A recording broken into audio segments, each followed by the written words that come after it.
కుంభం వారికి గనక చూసుకున్నట్లయితే ప్రధానంగా రాశిలో రాహు ఉన్నాడు, మీకు ధనభావంలో వక్రించిన శని, పంచమ కుజుడు, 6వ భావంలో బుధ, గురువులు ఉన్నారు. రవి కూడా అక్కడే ఉన్నాడు. కాకపోతే 17వ తేదీ నుంచి రవి సప్తమ స్థానంలోకి కేతువుతో వెళ్ళి కలుస్తున్నాడు. ఇక అష్టమ శుక్రుడు, ఆ శుక్రుడితో చంద్రుడు కూడా కలిసి ఉన్నాడు. అలాగే ఈ యొక్క పక్షంలో మీకు ఈ యొక్క గ్రహస్థితి వల్ల మీకు ఎటువంటి ఫలితాలు జరగనున్నాయి, ఏ దేవత ఆరాధన చేయాలి అనేటువంటి అంశాలు చెప్తుంది నేనైనప్పటికీ చెప్పిస్తుంది సాక్షాత్ లలిత అమ్మవారిగా భావిస్తూ, ఆ లలితాంబిక అమ్మవారి యొక్క అనుగ్రహం మీకు పరిపూర్ణంగా కలగాలని మనస్ఫూర్తిగా కోరుకుంటూ, ఇక్కడ ఎప్పుడైతే ఈ కుంభంలో రాహు ఉన్నాడో తెలియని అపోహలు, ఏదో ఏదో సంథింగ్ నెగటివ్ ఉందేమో అనేటువంటి భావం ఎక్కువ జరుగుతూ ఉంటుంది. అంతేనా, రాహు మాయాకారకుడు, ఏమీ లేని చోట ఏదో ఉందేమో, నాకేదో బ్లాక్ మ్యాజిక్ చేశారేమో, లేకపోతే ఇంకోటి ఏదో అయిందేమో అనేటువంటి భావాలు పెరుగుతూ ఉంటాయి మీకు ప్రధానంగా. అందుకని మీరు ఏం చేస్తారంటే రోజు ఉదయం నిద్ర లేచిన వెంటనే ఓం ధుమ్ దుర్గాయ నమః అనే నామస్మరణ చేయండి. అలా గనక చేసినట్లయితే ఖచ్చితంగా ఎటువంటి కొన్ని మనకి ఎలా అంటే విశ్వంలో పాజిటివ్ ఎనర్జీ ఉంటుంది, దైవశక్తి ఉంటుంది, కొంత ఈ యొక్క పిశాచ శక్తులు కూడా ఆవహిస్తూ ఉంటాయి. అందులో ప్రధానంగా రాహు ఎప్పుడైతే మీకు రాశిలో ఉంటూ శని వక్రించాడో, 2లో ఉండే శని, దీని ప్రభావం ఎక్కువగా ఉంటూ ఉంటుంది. కొంచెం లైవ్గా మీకు కొన్ని ఎక్స్పీరియన్స్ కూడా అవుతూ ఉంటాయి. కాబట్టి వీలున్నప్పుడల్లా మనసులో ఓం దుమ్ దుర్గాయ నమః, ఓం దుమ్ దుర్గాయ నమః అనుకుంటూ ఉండండి, ఖచ్చితంగా బాగుంటుంది. అదేవిధంగా శని వక్రించాడు కాబట్టి 2వ స్థానంలో కొంచెం మీరు తీసుకునే ఫుడ్ విషయంలో కూడా కాస్త జాగ్రత్తగా తీసుకోండి. మీరు ఎట్టి పరిస్థితుల్లో కూడా స్టాక్ ఐటమ్స్ తినకండి. మరియు వాహనాల మీద వెళ్ళేటప్పుడు ప్రధానంగా 16, 17 తేదీలు మరింత జాగ్రత్తగా ఉండండి. 19, 20, 21 తేదీల్లో ఉద్యోగ వ్యవహారాల విషయాల్లో కాస్త జాగ్రత్తగా ఉండండి. నీటి ప్రాంతాలకు వెళ్ళినప్పుడు 28, 29, 30, 31 తేదీల్లో కూడా కాస్త జాగ్రత్తగా ఉండండి. ఉద్యోగ అవకాశాలు అయితే చక్కగా వస్తాయి. అందులో ముఖ్యంగా బ్యాంకింగ్, టీచింగ్, ఫైనాన్స్ రిలేటెడ్ రంగాలు, అడ్వర్టైజ్మెంట్ రంగాలు, ఇలాంటి వాటిలో చక్కటి ఉద్యోగ అవకాశాలు వస్తాయి. మీ యొక్క జీవిత భాగస్వామితో మీ జీవిత భాగస్వామితో కావచ్చు, లేకపోతే పార్ట్నర్స్తో కావచ్చు, తెలియని చిన్న చిన్న మిస్అండర్స్టాండింగ్స్ అనుకోండి, ఇట్లాంటివి కొద్ది జరుగుతాయి. అలాగే మరొక విషయం ఏంటంటే ఇక్కడ సప్తమ స్థానంలో ఎప్పుడైతే రవి కేతువులు ఉన్నారో ఇక్కడ చిన్న ఈగో క్లాషెస్ రావడం, ఏదైనా ఒక సంబంధాలు కుదరడం కూడా, మెడికల్ రంగాలు, రాజకీయ బ్యాక్గ్రౌండ్ ఉండేటువంటి వారు, ఆయుర్వేద సంబంధించినటువంటి ఈ రంగాలకు సంబంధించిన వారు మీకు కొంచెం తారసపడతారు. కాకపోతే ఇక్కడ జీవిత భాగస్వామికి ఎప్పటి నుంచో గవర్నమెంట్ అండర్టేకింగ్ రిలేటెడ్ సంబంధించిన ఏదైనా ఉద్యోగ వ్యవహారాలు అలాంటి ప్రయత్నం చేసేటువంటి వారు కొంతవరకు ప్రభుత్వ సంబంధించినవి, మెడికల్ రిలేటెడ్ సంబంధించినవి అనుకూలత ఉంది. మీరు నిత్యము సుబ్రహ్మణ్యేశ్వర స్వామిని ఆరాధన చేయండి, అన్ని విధాల మీకు బాగుంటుంది. నవగ్రహాల్లో ప్రధానంగా కుజ శుక్ర గ్రహాల దగ్గర దీపారాధన చేయండి. ఈ అనవసరమైన యాక్సిడెంట్ ఇట్లాంటి నుంచి బయటపడతారు మీరు. ఇక్కడ చాలా మంది ఏంటంటే శుక్రుడు నీచంలో ఉన్నాడు కదండి ఈ పక్షంలో, మరి గురువు ఉచ్చలో ఉన్నాడు కదా. అదేవిధంగా జన్మజాతకంలో కూడా చాలా మంది అడుగుతుంటారు, ఏమండి మాకు పలానా గ్రహం నీచంలో ఉంది, పలానా గ్రహం ఉచ్చలో ఉంది, పలానా గ్రహం కేంద్రంలో ఉంది, పలానా గ్రహం కోణంలో ఉంది, ఇది హంస మహాపురుష యోగం అంటున్నారు, ఇది మాలవ్య మహాపురుష యోగం అంటున్నారు, లేకపోతే ఇలా రకరకాలు భద్ర మహాపురుష యోగము, ఏమిటిది మాకు చూస్తేనేమో ఇన్ని యోగాలు ఉన్నాయంటున్నారు, మరి మాకు ఏ యోగము కనబట్టం లేదు అని అంటుంటారు. ఇక్కడ ఏంటంటే ఒక విషయాన్ని మీరు బాగా అర్థం చేసుకోవాలి. యోగము ప్రతి జాతకంలోనే ఉంటాయి, యోగాలు అవయోగాలు ఉంటాయి. యోగం అవయోగం లేకుండా అసలు మనిషి జన్మనెత్తాడు.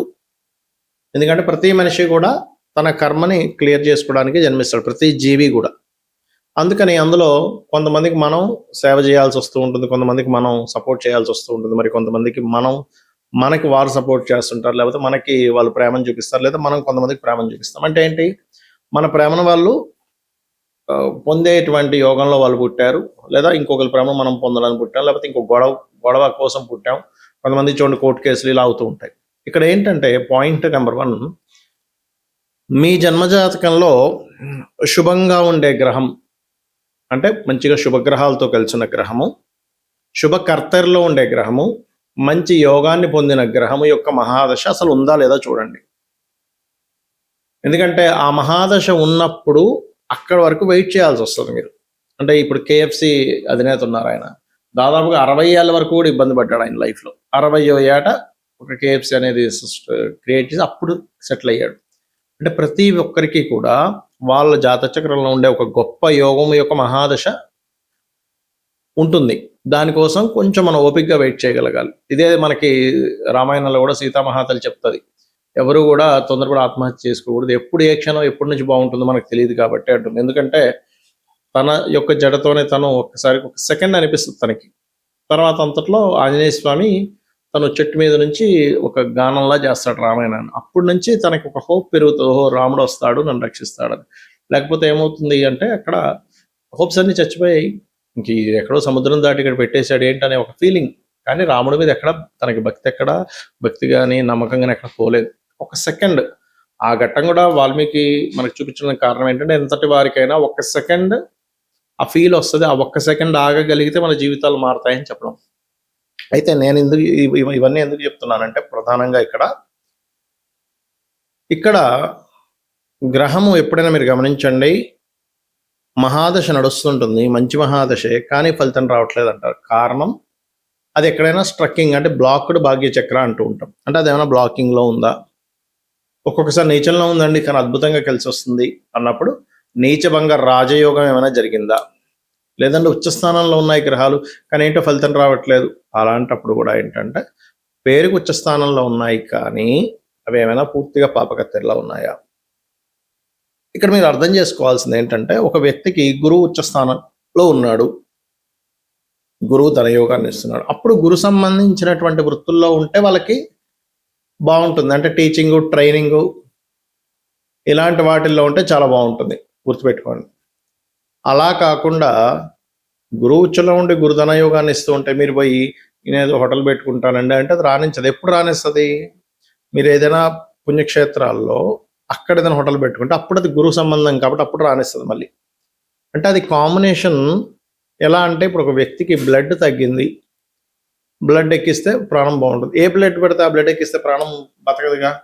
పర్టికులర్గా ఏ గ్రూపో ఆ పర్టికులర్ గ్రూప్ అయితేనే ఆ వ్యక్తికి రక్తహీనత ఉండేటువంటి దోషం పోయి వాళ్ళకి రక్తం పెరిగి బాగుంటాడు ఆరోగ్యంగా. అలాగే మన జన్మజాతకంలో ఏమిటి, ఇప్పుడు కొంతమందికి చంద్రుడు చాలా బాగుంటాడు, చంద్రుడే ధనయోగాన్ని ఇస్తున్నాడు, అప్పుడు అతను ట్రాన్స్పోర్టేషనో లేకపోతే మానసిక శాస్త్రవేత్తలుగానో ఫుడ్ రిలేటెడ్ దాంట్లోకి వెళ్ళాలి.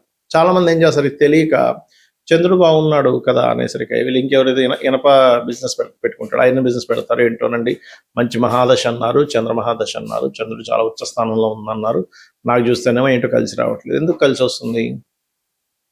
ఎందుకంటే మీరు ఎంత సిన్సియర్గా ఉదయం నిద్రలేచి 5 గంటలకు నిద్రలేచి చక్కగా పూజాది కార్యక్రమాలు చేసుకొని అన్నీ రెడీ అయ్యి మీరు ఇటు తిరుపతికి వెళ్ళాలంటే మీరు ఇటు వెళ్తూ ప్రయాణం చేస్తున్నారు. నేను చాలా సిన్సియర్గా పొద్దున్న 5 గంటలకు నిద్రలేచానని మంచి కారు పెట్టుకున్నాను కానీ ఇటు ప్రయాణం చేస్తాను తిరుపతి రావట్లేదు అనేది ఎంత రాంగో, మనం కూడా మన జన్మజాతకంలో దశాలార్డ్ లేదా ధనాన్ని ఇచ్చే కారకుడు.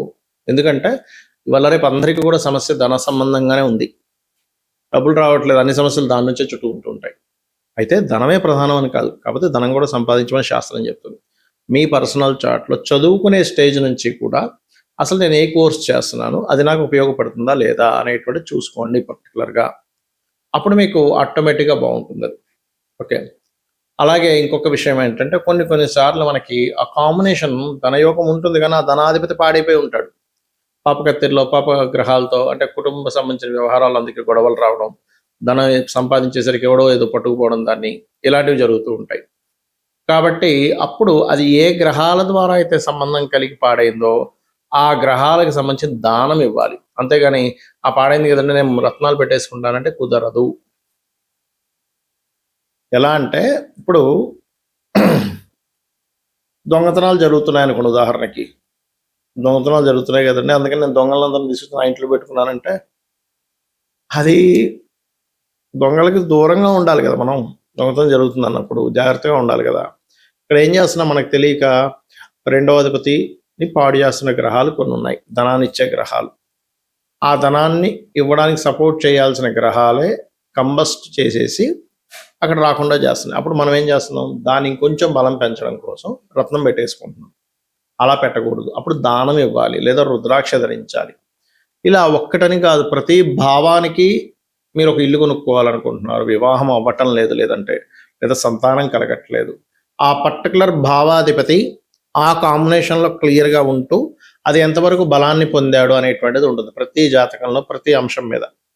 ఆ బలాల యొక్క బేరేజ్ని బట్టే వీళ్ళకి ఓకే ఇంత లేట్ అవుతారు లేదా తొందరగా ఉంటుంది, అద్భుతంగా ఉంటుంది ఈ మహాదశలో అనేటువంటి తెలియజేయడం జరుగుతూ ఉంటుంది. కాబట్టి నేను చెప్పబోయేది ఏంటంటే ఒకటే గుర్తుపెట్టుకోండి, ఫస్ట్ ఎంతసేపు ఏలినాడు శని లేకపోతే కాలసర్ప దోషాలు ఇవి ఉన్నాయి, నేను లేవనట్లే, కానీ దీని ప్రభావం కొంతే ఉంటుంది. ఇది ఒకటే కాకుండా అసలు ఎనాలిసిస్ చేయడం తెలుసుకోండి. అంటే ఏంటి, మీకు ఏ దశ నడుస్తుంది, ఏ అంతర్దశ నడుస్తుంది, వాళ్ళిద్దరి యొక్క బలం ఎలా ఉంది, గోచారంలో ఉండే గ్రహం ఎలా ఉంది, దానికి నేను ఏం చేసుకోవాలి. ఎలా అయితే ఒక మనిషి యొక్క స్కానింగ్ రిపోర్ట్ తీసుకొని అసలు ఏ వైటమిన్స్ తగ్గాయని చూసి దానికి తగ్గ టాబ్లెట్స్ ఇస్తే వాళ్ళకి ఎలా తగ్గుతుందో, ఇది కూడా సేమ్ యాజ్ ఇట్ ఈజ్ వాళ్ళ యొక్క జన్మజాతకంలో ఉండే కాంబినేషన్స్ని క్లియర్గా అబ్జర్వ్ చేసి రెమెడీస్ చేసుకోవాలి. అప్పుడు ఖచ్చితంగా పనిచేస్తాయి. రోజు నిత్యము లలిత చేసుకోవడము, రోజు దీపారాధన చేయడము, రోజు కాస్త ఆలయానికి వెళ్ళడం అలవాటు చేసుకోండి, అనే విధాలు బాగుంటుంది. శ్రీమాత్రే నమః.